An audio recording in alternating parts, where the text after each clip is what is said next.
अखेर लाडकी बहीण योजनेच्या महिलांची प्रतीक्षा संपलेली आहे। आता 1500 रुपये हप्ता अखेर जमा व्हायला सुरुवातसुद्धा झालेली आहे।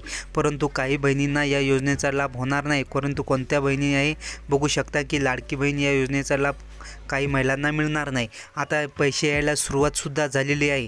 तर बघू शकता की लाडकी बहीण योजनेचा 1500 रुपये हप्ता अखेर जमा व्हायला सुरुवात झालेली आहे। मुख्यमंत्री लाडकी बहीण योजनेमुळे राज्यातील अनेक महिलांना दरमहा मदत मिळते।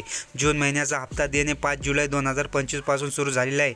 त्यामुळे त्यांच्या खात्यामध्ये पैसे होते त्या सगळ्या बहिणींना आनंद झालेला आहे। महिला व बालविकास मंत्री आदिती तटकरे यांनी सांगितले की त्यावेळी कोणतीही अडचण येऊ देणार नाही। सर्व पात्र महिलांना त्यांच्या आधाराशी जोडलेले बँक खाते पैसे मिळतील। प्रत्येक महिलेला 1500 रुपये थेट खात्यात जमा होतील। हे पैसे डायरेक्ट बेनिफिट ट्रान्सफरमधून येतात, म्हणजे पैसेमध्ये कुठल्याही थांबत नाही आणि लवकर त्यांना पोहोचतात। थेट त्यांच्या DBTद्वारे त्यांच्या खात्यामध्ये यायला सुरुवातसुद्धा झालेली आहे। आणि ज्या महिलांना आणखी पैसे आले नाही त्यांनी आम्हाला कमेंटमध्ये जरूर कळवा। यासाठी सरकारने मोठा निर्णय तयार केलेला आहे। आदिवासी विकास विभागाने 335 कोटी रुपये आणि सामाजिक न्याय विभागाने 410 कोटी रुपये दिले।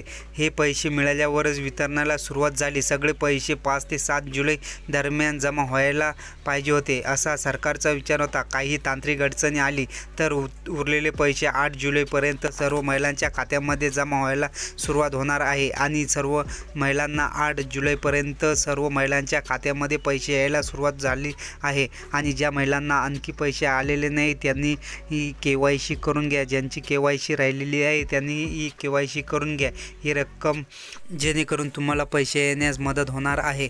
तर व्हिडिओ आवडला तर व्हिडिओला लाईक आणि चॅनलला सबस्क्राईब करायला विसरू नका। धन्यवाद।